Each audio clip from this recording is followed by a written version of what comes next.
Great. So, I mean, yeah, welcome back, repeat guest on the mock interviews. Now, so you saw the previous problem about the graph, right? I assume you hmm saw that. Okay, great. I mean, look, we'll kind of ease into it. We'll do the same problem, but we'll pick up what they left off. Okay. Oh, interesting. Okay. Yeah, because I think it's a good problem, and it didn't give any hints on it. So this for this problem, okay, I want you to write me a function Okay. called find longest paths. Your input is going to be a graph that's represented with your choosing that has edge weights Yeah. and a source node, which is guaranteed to be in the graph. Oh, by the way, oh yeah, okay. Is Java your preferred language? I didn't ask. Sorry. Yeah, yeah. I'm. It's still my preferred language, even though Okay, I'm trying to like transition to Python. But for okay. now, I forgot to ask. Sorry. That's fine. That's fine. that's okay. Okay. All right. So yeah, I'll start from the beginning. So I want to write me a function called find longest paths. It's going to take in a graph that's represented any way you like, and this graph has edge weights. Okay. And then you're going to be also given a source node, which is guaranteed to exist in the graph. And you are to return a list of the longest paths represented as every path from the node or the source node to every other node, the longest path. Every other node. Okay. Is that all for the description? Yep. Okay. Cool. So for this problem, so you said the edges have weights, and is this a directed graph or undirected? This would be a directed graph. Okay. So I'll make a note of that. And is there any particular like format for the input, like whether it's like an adjacency list or like a just list of edges with weights, or can I just Sorry, could you repeat that? yeah, no worries. So is the input an adjacency list, or could it be just an list of edges with weights, or It could be any way you like to represent it. anyway? Okay. In that case, I'll just represent it like how the previous person represented it, which is just an adjacency list. Okay. Okay, and then we're after the list. Our final answer should be a list of the longest paths from source to every other node. Okay.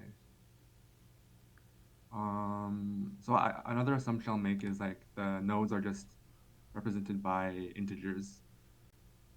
Okay. Um, so that if we're given a graph with n nodes, then the nodes will just be labeled from 0 to n minus 1.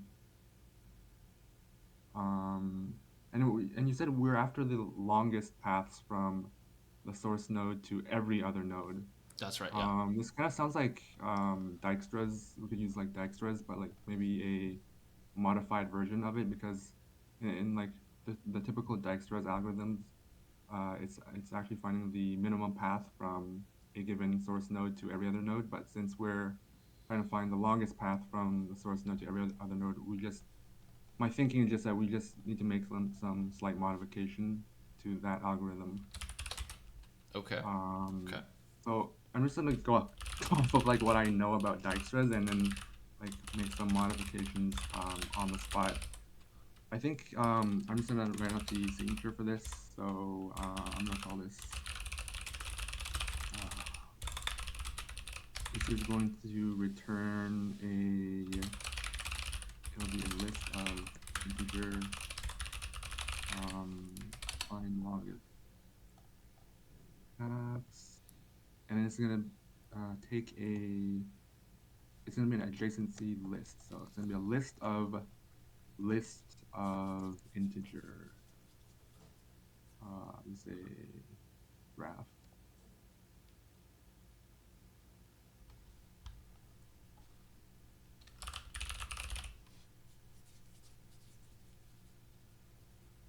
Okay, and I assume like I just want to define the like how this list of integers is gonna look like. So um, the nodes are gonna be labeled from 0 to n minus 1. So that means the first element of this outer list is gonna be a list of um, node zero's neighbors. And what that could possibly look like is like um, it's going to be like maybe node zero will have node one as a neighbor, and then its distance is like 4 or something. Okay. Actually, this is going to be more like uh, and then it might have like a 2 as a neighbor, and then the distance is 3, and then that's for node 0. And then for node 1, it could be that it has an edge to, no, yeah, node 2, and then distance of 1. Gee, this is like, this is actually more nested than I thought. So this is going to be like a of list of, no, it'll be like a list of, I guess it could be like int arrays, right? Because like, and this is kind of like complicated, but the int array here is just going to be the neighbor of a node as well as the weight, and then this the next outer list is just going to be the list of those neighbors, and then the outermost list is just going to be the list of nodes, if that makes sense. I think that makes sense, and it's up to you to Okay, decide cool. if you want to represent it this way. Okay, yeah. Um, okay, so Dijkstra's. I was just reading. Good thing I was just reading recently enough about Dijkstra that I think I can kind of remember it, but Okay. um,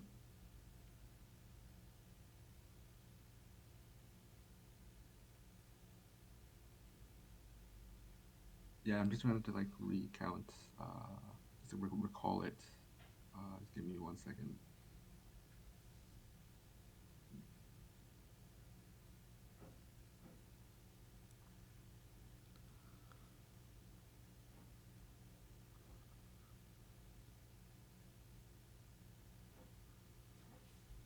Yeah, so I know that you it uses a distances array to keep track of the distances from the source node to any given node. So distances, and then n is the size of the graph, or like the number of nodes. So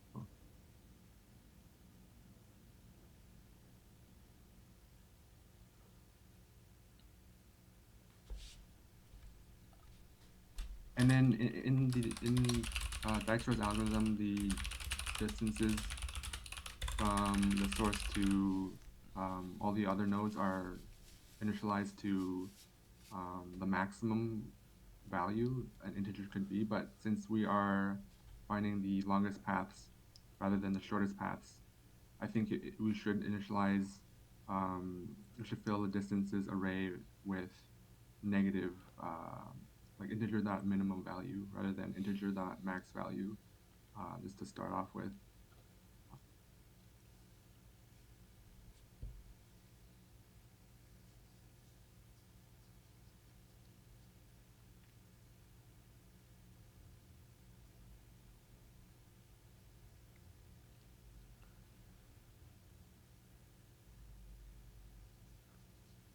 Wait, why is this?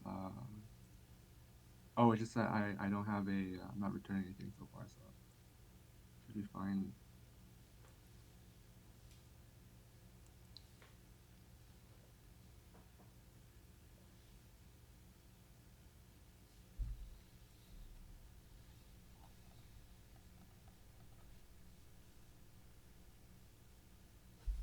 Let me just think a bit here. Um,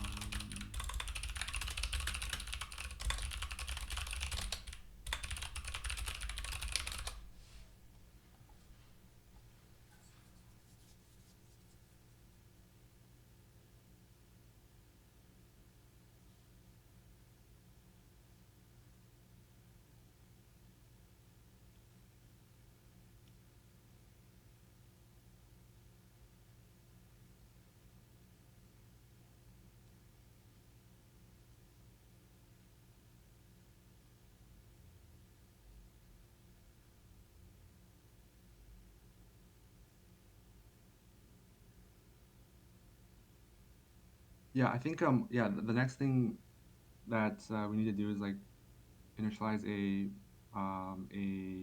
priority queue to keep track of um, the current distance from the source node to the every other node. And this in Dijkstra's algorithm, it's normally a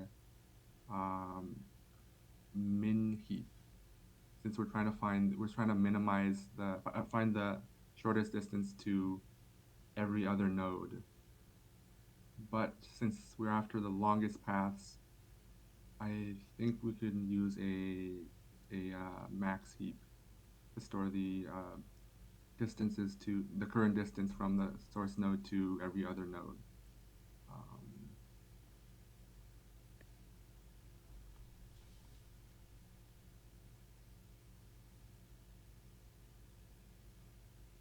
and then this will be a priority queue of uh, integer arrays, where the integer array being stored is the node, so like the node as well as the distance from the source to that node. So,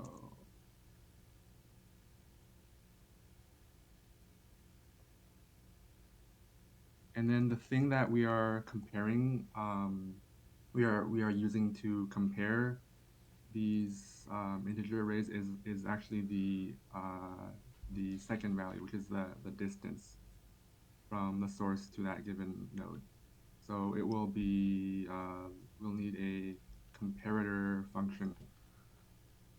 I think we could have put a lambda function here where it's like I think it's like a b, and then we are just comparing the second or the value at index one. So it'll be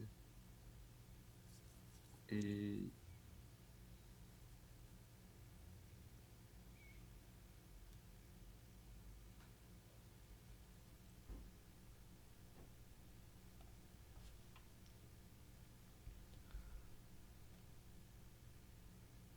Okay. yeah. Why is there a red squiggly line here? What is wrong? Uh,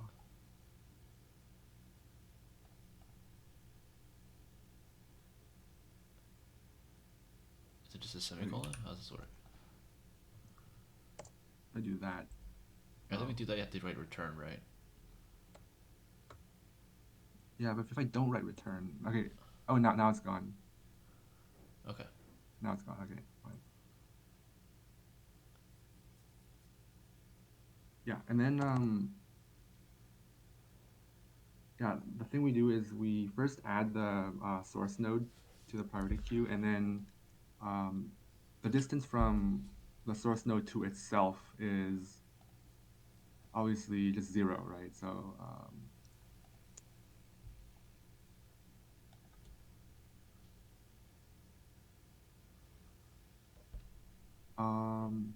oh, and I forgot to define like the source node up here. So I assume like we're given the source node, and that'll just be an integer. Yeah, that's fine. Okay, so yeah, source, and then as I said earlier, the distance from source node to itself is zero, right? And then basically we will continue running this algorithm while the priority queue is not empty.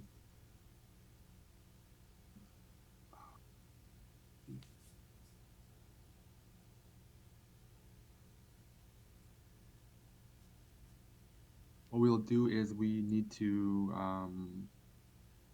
uh, pull from the queue first, and then so it's,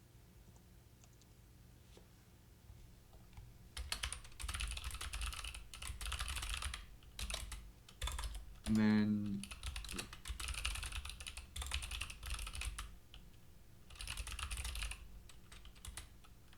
the node will be the first value, and then the distance will be or I should say cur distance is equal to the second value, And then what we need to do is compare the cur distance um, to the value in the distances array um, for the current node to see which one is bigger. If the current distance is bigger than the one in the distances array, um, then in Dijkstra's algorithm for shortest and for longest path, I think we should update the distances array. Like if her distance is actually bigger than his node. So if cur distance is bigger than distances indexed at node, then that means we have found a longer path than the path that was currently in the array. And because we're after longest path here rather than shortest path, we should update the distances node with the current distance. So then it should be that distances node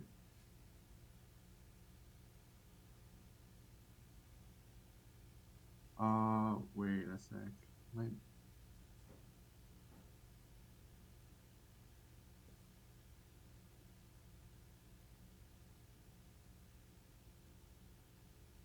feel like I might be doing something wrong here. 1 second.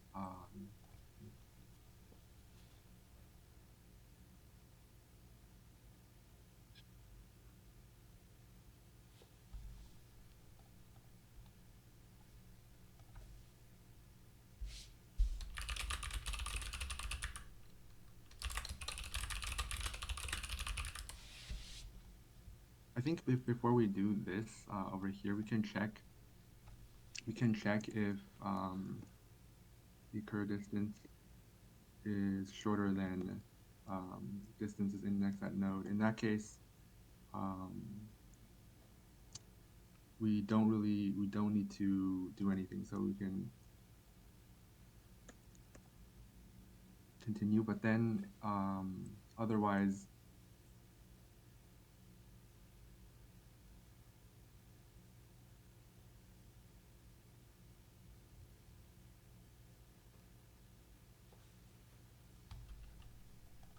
I think what we need to do is for the current node, we need to check check the distance from the current node to each of its neighbors, and then add that for each neighbor, add the distance from current node to its neighbors, and then see if those distances should be used to update the distances array. So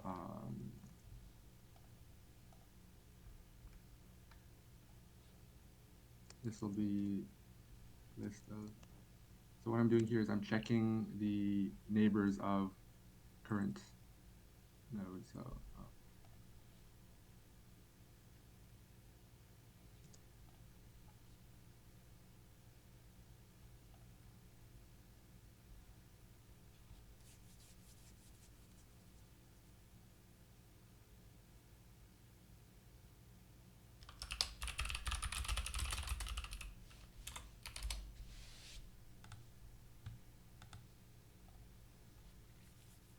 wait, what is wrong here? Graph dot get. Oh, this should be just an integer, an int array, I think.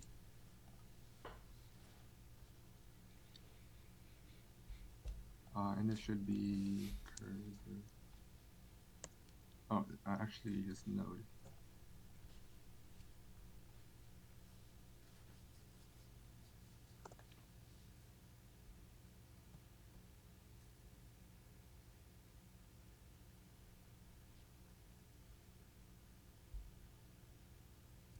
Yeah, so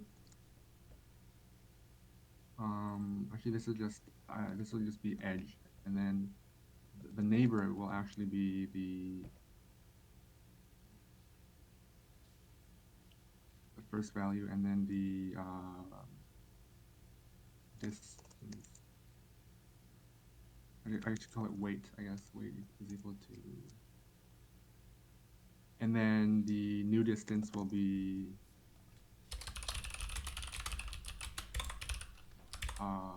further distance uh, plus the weight. So that will be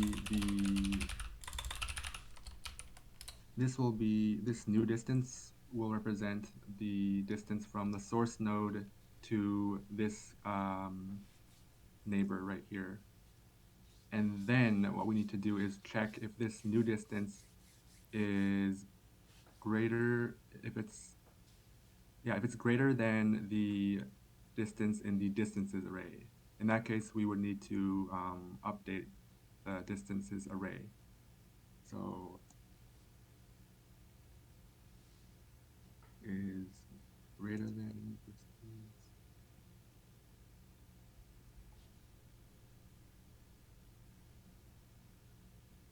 Then we will need to update distances array.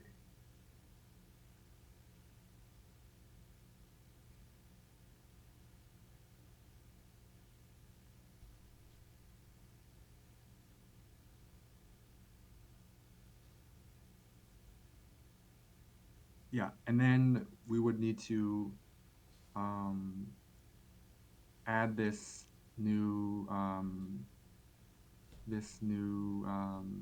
integer array to the priority queue. So it would be the thing we would add is the uh, neighbor as well as the new distance.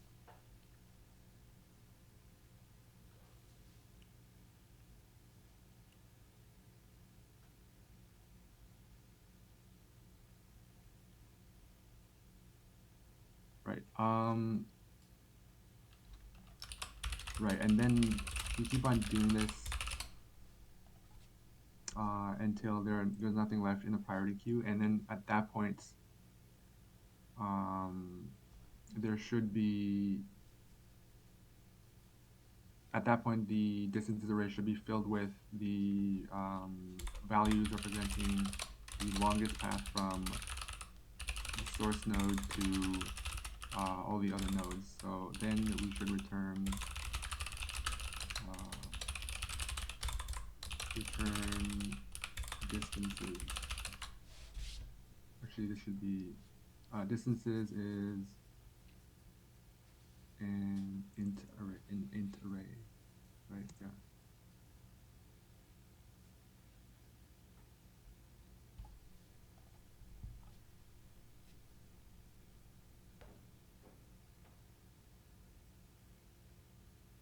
Yeah, so I think this is just Dijkstra's algorithm, but with some slight modifications.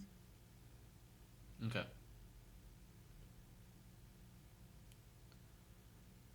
Uh, Um, Go ahead. so okay, I think I understand your idea. Um, okay, I think I understand your idea. Can you explain a little bit about under what condition you add neighbors to the priority queue? So basically, if the um, the distance that we calculate here is greater than the distance that we currently have. So like the distances array just represents um, the distances that we found so far from source to all the other given nodes. So if we found a distance that's greater than that, then we should update the distances array. But this distance, the current distance you're comparing to, is that the so that's the best distance seen by any node right now? Yeah, so the distances in the distances array represents like um the best or like the longest path so far. Okay. And can you talk to me about um, how you guarantee that all the distances will be filled out? Oh, let's see.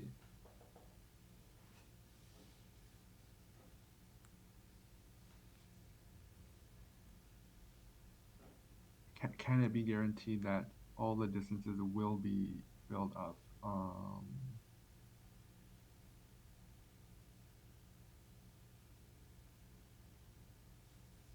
I think it should be, except in the case where the graph, if the graph is not connected, then it could be possible that you cannot go from the source node to like some group of nodes within graph. And if that's the case, then um, since we initialize the distance array to be filled with integer dot min value, then if by the end of this algorithm um, we still have like an integer dot min value in distances array, then we know that it's not possible to go from source to that given node. Okay. So you're saying that as long as a piece is connected, it's guaranteed to be filled in. I think so. Okay. Uh, I won't do an example here. Let's just go through the time and space, please. Okay. So I think in terms of space complexity, we are storing the distances array, um, and the length of distances array will just be the length of the number of, oh, will just be the number of nodes we have. So that's n. And then in the priority queue, we are storing the edges basically. Um, yeah, we're storing the edges, and then yeah, so the maximum size of the priority queue theoretically would be just the total number of edges um, in the graph. So that would be it. That would be the number of edges, and then what else? I think that's it. So it would be the number of nodes plus, and the number of nodes because of the distance array, and then the number of edges because of the priority queue. So it would be number of nodes plus number of edges for space.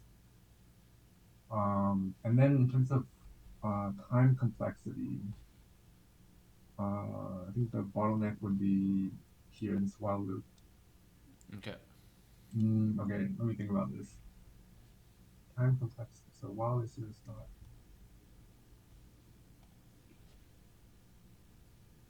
So the maximum size of a priority queue is the number of edges. Um, and then on each iteration, we are polling and then doing a check here. And then um, for each neighbor of this given node, we might add that neighbor to the priority queue. Yep. Oh, okay. So it is possible that for each um, vertex, we're adding all of its neighbors. So I guess like yeah, in that case, I think it would also be v plus e, where v is number of vertices and e is number of edges. Yeah, and since this is this while loop is the bottleneck here, the time complexity should also be uh, number of vertices plus number of edges. Okay. So, do you want to write that down just as a comment above Oh, this? So yeah. yeah, yeah.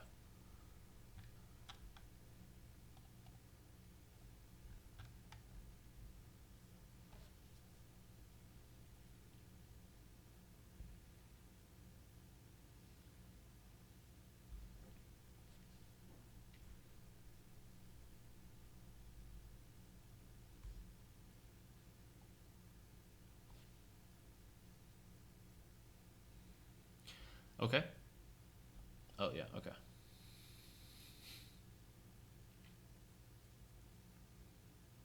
Yeah. Okay. Yeah. Looks good. Um. And okay. So okay, I'm happy with that. We can move on.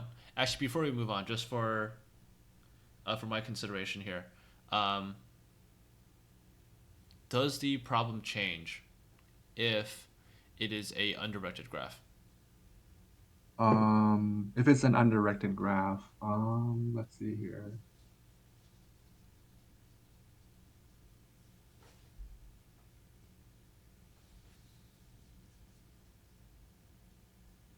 I think the way I would solve it would be different because there would be no need for a priority queue because distances are.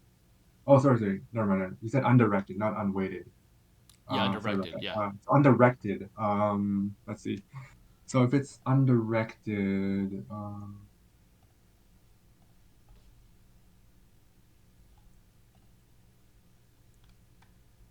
I'm just trying to think about cycles. Cycles could exist in both cases, right? So, Yep. um,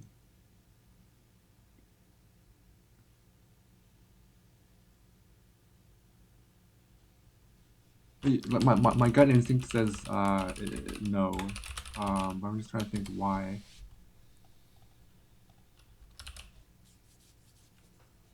No, as in it's there, like there's no difference, or no, Yeah, as yeah, in yeah, okay, yeah. okay. Uh,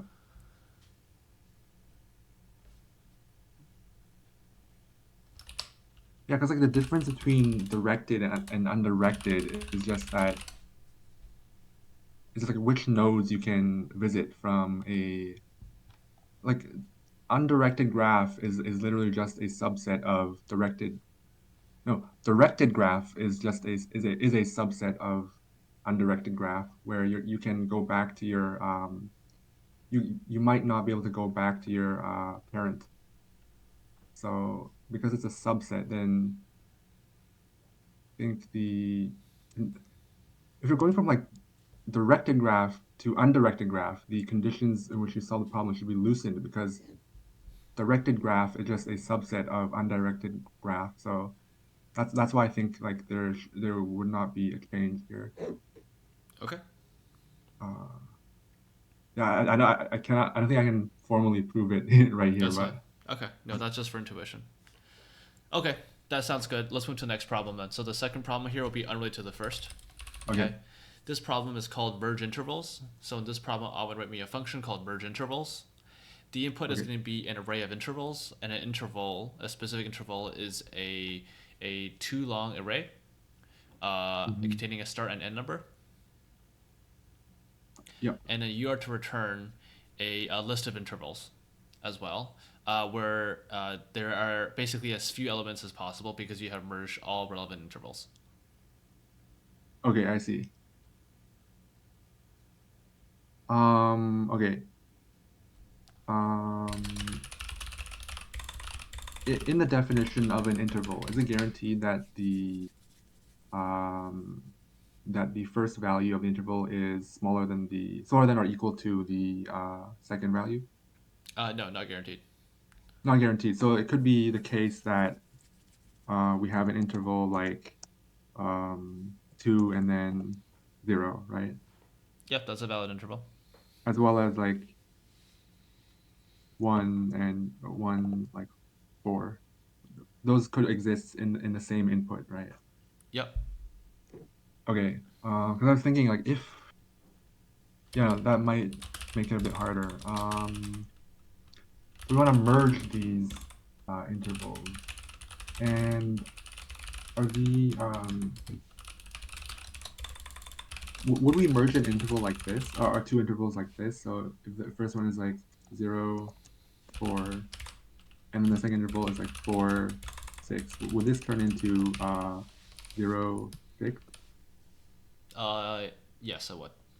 Okay, so it's like the bounds are inclusive. The bounds are inclusive. Yep. Okay. Um, hmm. Yeah, so I'm just going to define the signature first. And we're returning a list of intervals. So it would be a list of integer. And then the thing we're given is also a list of integer.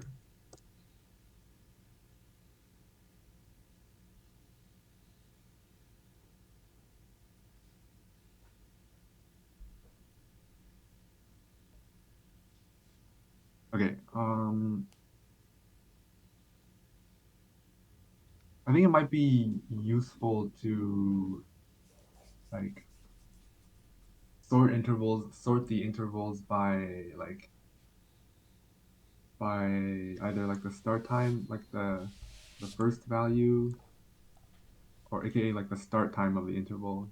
Because I'm thinking if we don't do that, one way we could solve the problem via like brute force is literally just iterate through the list of intervals, and then for that given interval, just like sweep through the rest of the list of intervals, and then see um, and then just build up the resulting interval from all of the intervals that can be merged with that interval.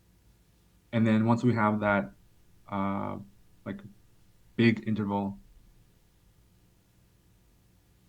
we can just like add that to the end of the list again or something.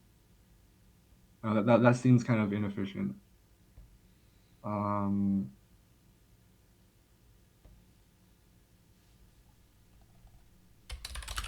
I think one thing we could do is sort the list of intervals by start time from in increasing order.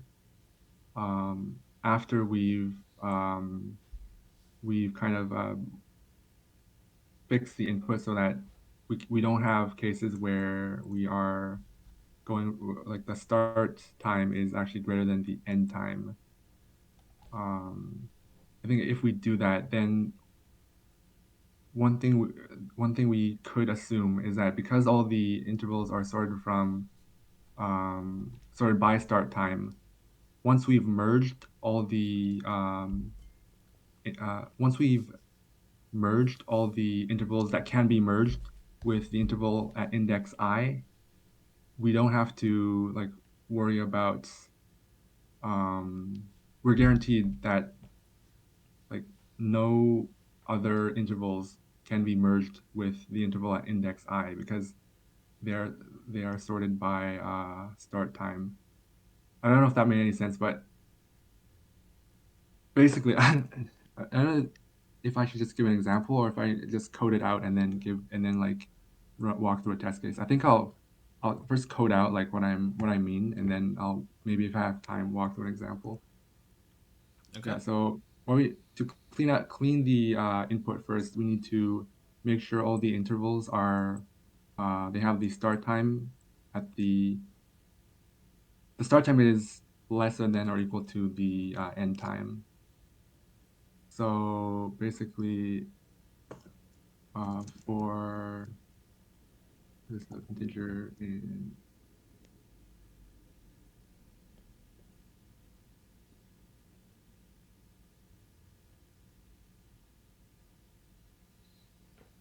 we need to check if the first value is smaller than or equal to the second value. If it's actually greater than um, the second value, then we just swap them. Uh,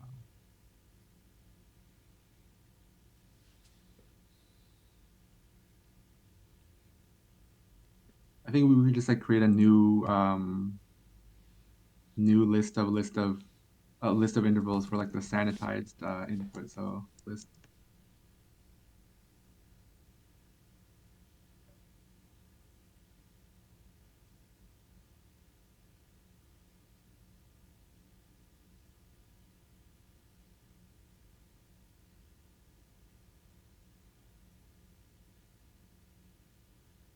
Yeah. So here, if the first value is bigger than the second value, we need to swap the two and then add it to new intervals. So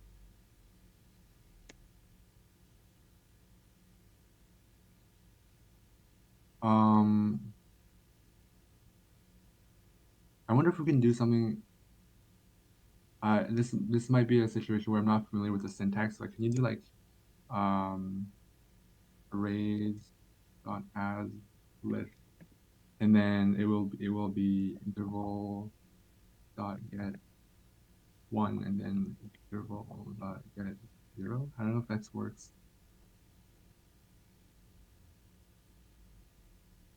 I think the input that needs to be an array. No, Oh, this needs to be an array. I think you can just use Okay, list out that's of. fine.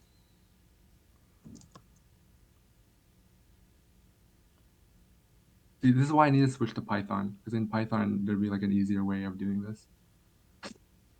Yeah. Wait. What's wrong? Interval.get1 and then there's an extra.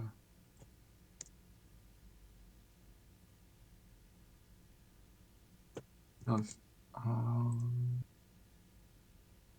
Your new interval type is not correct.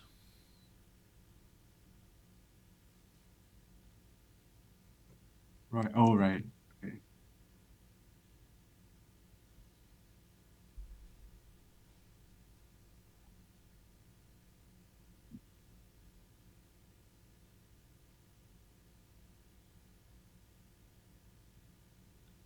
Oh, shoot.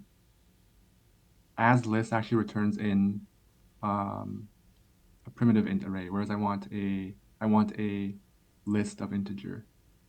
What's the other method for this? It's like It's list out list of. list dot of. Oh yeah, list dot of. Right. Okay, and then this is like uh,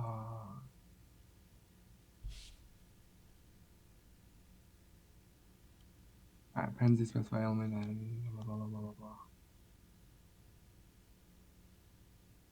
Okay, we can assume this works on this one. Oh my gosh. Okay, I'll come back to this later. Sorry. Okay, so assume here that after we've done all this, like the input is sanitized, right? And then now what we need to do is sort them by according to start time, I think. So it would be new interval dot sort, and then it will be the lambda here would be according to start time. So it would be a dot get 0 minus b dot get 0. Another sorry according to start time. What we can do here now is iterate through the assorted list of intervals from 0 to the last index, and then we'll try to merge intervals to the current interval until we cannot do so anymore. At that point, we know that we are guaranteed that that will be the final interval in our list because we've sorted by start time. Um, yeah, basically that's what will happen. So for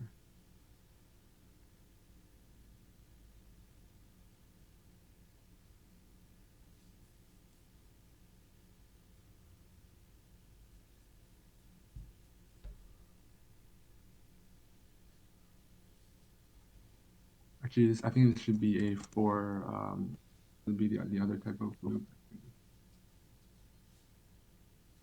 Actually, we first need to initialize the first interval out here. So it would be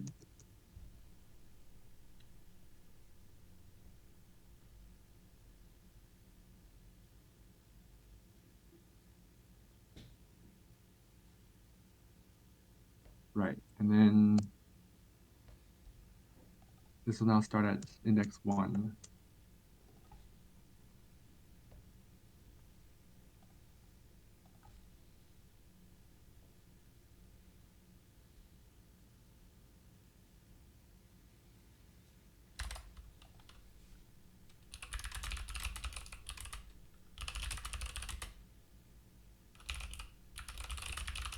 I'll just call this candidate is equal to intervals get I. And then what we will check, we need to check if the candidate interval overlaps with current interval. And the way we do that is we check if the starting point of candidate is actually less than or equal to the end point of the current interval. So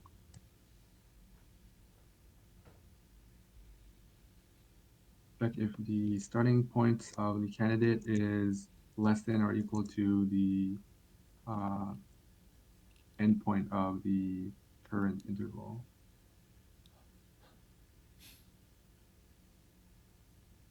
If that is the case, then we need to wait, oh, cur interval.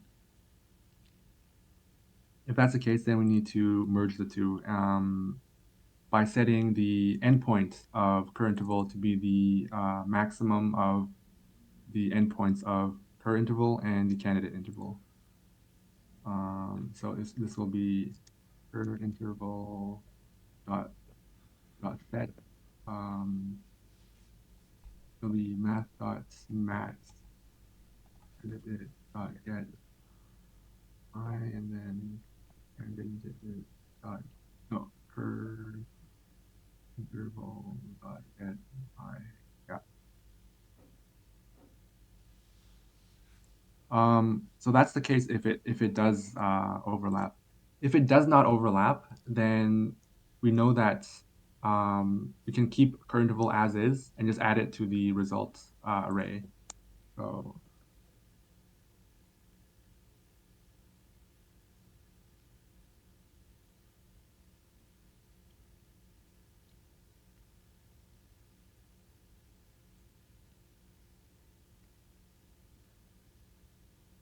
yeah, so if this is not the case, then result on add cur interval, and then we set current interval to be the interval at index I. So cur interval equals candidate. Is that right? Yeah. Current interval equals candidate. And then once we've done this, we've iterated through the whole array, we should be done. But we need to add the remaining, the last, the current interval that's still remaining. So then results dot add per interval, and then we just return result. Okay, I think that is the that's my solution here.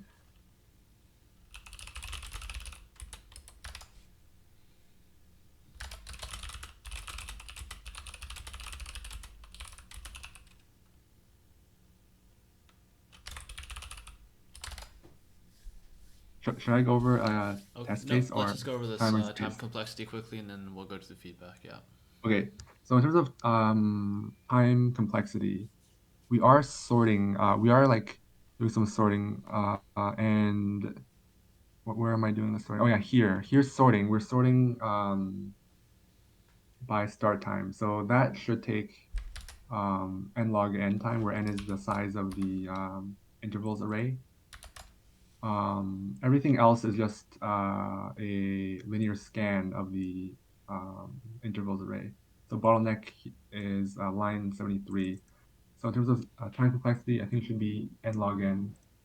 And in terms of space complexity, in terms of what we're storing, we're just storing, here we're just storing the sanitized intervals, which is the same size as the original interval, which is n. And then over here, we are storing the result, which um, at worst will not get any smaller than the input. So uh, space complexity should also be, it should be O of n, where n is the size of the intervals array. Okay. Okay, that checks out. Let's go through some feedback then. Feedback and questions. How's that sound? Yeah, sounds good. Cool. I mean, how did you feel about either question? I definitely felt the first one was harder just because like the implementation of Dijkstra's algorithm is like kind of complicated and kind of something you need to have memorized. If you don't know like if you don't know like the proof of the algorithm like in the back of your hand, Yeah. like the back of your hand. So yeah, the problem was definitely the harder of the two. Yeah. The second one, like I had the idea down, but I just like slightly struggled on the condition that about the condition that the start time could be like greater than the end time. And yeah, no, I don't know. I knew how to solve this problem like pretty quickly, but it just like explaining what I was gonna do. Maybe I should have like um explained as I was doing it to save time, but I think I was kind of running out of time to begin with when I started the second problem Yeah, it was low on because of time how because long you it took spent quite a bit the of time on the first first one. problem. Yeah. Yeah. Yeah, I did expect a lot of time to spend on the first one. That's not surprising. I guess I expected the second one to go quicker, right? I mean, like I knew you knew the Yeah. idea quickly. Yeah. That's not. I mean, obviously, I mean, it's obviously a simple problem, right? But All right, and then like the ran into like some syntax issues. yeah, Yeah, syntax issues. Yeah, over here. exactly. Okay, well, like, yeah, I mean, let me talk about that, obviously. So, yeah, first question, I mean, as you said, yeah, this is just, dice choice is definitely one of the ways you can solve it. It's a bit more, I mean, it depends on, like, what you're familiar with, what you can and can't do. What I will say about this Mhm. problem is I think your approach, like you got there, it's okay, but the approach could have been a bit smoother, right? So, for example, Mhm. when you're saying, okay, I'm gonna do Dijkstra's, it's like, okay, sure, um, and then nothing's on the page for like 5 minutes, right? So, what I'm getting at is you got to be more clear on the communication front for what you're currently trying to accomplish. So the notes I wrote, I said, you need a clearer game plan.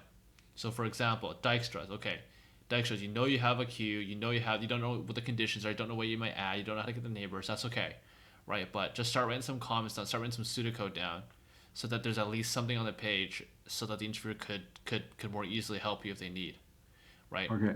Yeah. Currently, as it is, if there's nothing on the page, then there really isn't too much interviewer can do without jeopardizing some signals, right? So Oh, just a okay. Yeah. strategy there needs a bit of work in terms of just getting more stuff on the page first, even if it's wrong.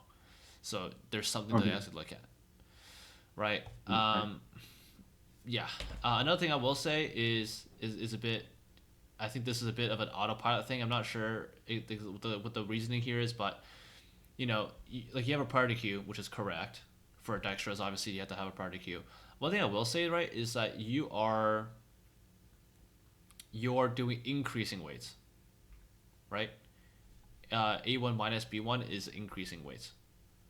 Oh, okay. So it should be these two should be swapped, It right? It should should be be B decreasing plus. weights. Yeah, Oh, okay. it should be decreasing weights. I mean, Right. in Yeah. actuality, like that's something which I would say is is like a conceptual failure. It's not like he didn't know that that was the case. Like he knew that, but it doesn't mean that they just didn't catch. So right, so that should be decreasing, right? Okay. Okay. I won't talk too much about the implementation. You can obviously say that yourself later on. But what I will say that you did also miss is the time complexity, which is incorrect. Do you want to correct it? Do you know where you went wrong? Oh, time complexity. Hmm. Yeah, I was talking about like how this while loop is the bottleneck. The while loop is the bottleneck, Uh, but your analysis, let me take a look, of this is not correct. What is the time complexity of that? oh, party queue dot add. Adding something to party queue should be adding a single item should be like log of whatever the size of the party queue is. Right? Yes, and what's the size? Oh, so size is like um number of wait, is it? So size is just number of edges. The size is number of edges, but it's you could be depends on how you're coding it. The way you code it right now, that's I think that's correct, but in general, it also depends, right? So like I mean, the way I would say is, for example, if you're talking about um, if we're talking about a more like a more quote unquote more regular Dijkstra's, then it would be like e plus v. Yeah, it'd be log v. It'd be proportional to the number of vertices, right? But the way we have it right now, I think it'd be log e because that's the assumption we're making that we overwrite the previous nodes with the new Mhm. edges. But yeah, so I mean, so that wasn't quite correct, right? So you forgot the add factor there. So that would be some marks off on that. But I So think otherwise so the the problem, actual time complexity would be like uh, v plus e log e. yeah, it would be it'd be like this. Oh, right. Okay. Because like the v plus e part is like the That's how outer many while loop. iterations you It's do, the basically. Yeah. number of iterations of the while loop. But then the factor of log e, it comes from this line over here, 546. Right, Yeah. right. Okay. I will also say that there's a lot of different ways to solve this problem. This is one of them. This is one of the pretty common ones. This problem, by the way, is actually adapted from the same exact problem, but it's the longest path find the shortest path. That's a very classic problem, right? Hmm. Most Yep. people know the solution to that problem, the shortest path problem. Um, a lot of people, well, I'm not saying you should do it this way, but like this is a connection that you should be forming. Why is that connection there? The connection is there because if you want to find the shortest path in a graph, if you know how to do that, let's say, that is the equivalent problem as finding the longest path in the graph by just inverting the weights. So if you invert the weights, Hmm. then that would be the equivalent problem. Now, in this case, having the insight would have been a very strong signal because that means you actually understand search very well, but it's not like a necessary condition. So that's something for you to consider in the future. And for you to study at home, go study the Bellman-Ford algorithm. That's the correct one to use in this case. Oh yeah, no, I heard of that one, but I don't know the how that one works. So I'll definitely go check it out after. Yeah, you can go resolve that problem using Bellman-Ford, and then practice on that.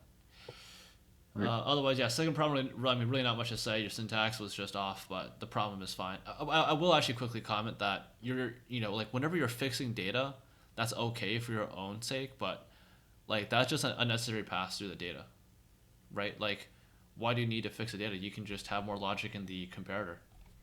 You can just use that instead, right? And then over here, you would do the same thing. You would just determine the lower bound and the upper bound. So you have some more local variables, but that way you wouldn't Oh need yeah, to I have a see. linear I see. pass through the problem first. Yeah, yeah, yeah. But yeah, otherwise that's correct. Okay. Any other questions? No, I think this is a really good eye-opening session about like what the kind of things that I need to work on. Thank you so much. No worries. Oh, actually, one more quick thing I forgot to mention, which wasn't really a detail, but is technically still a thing, which is your time and space analysis is correct for the second problem, but your justification is not correct. It's not precise.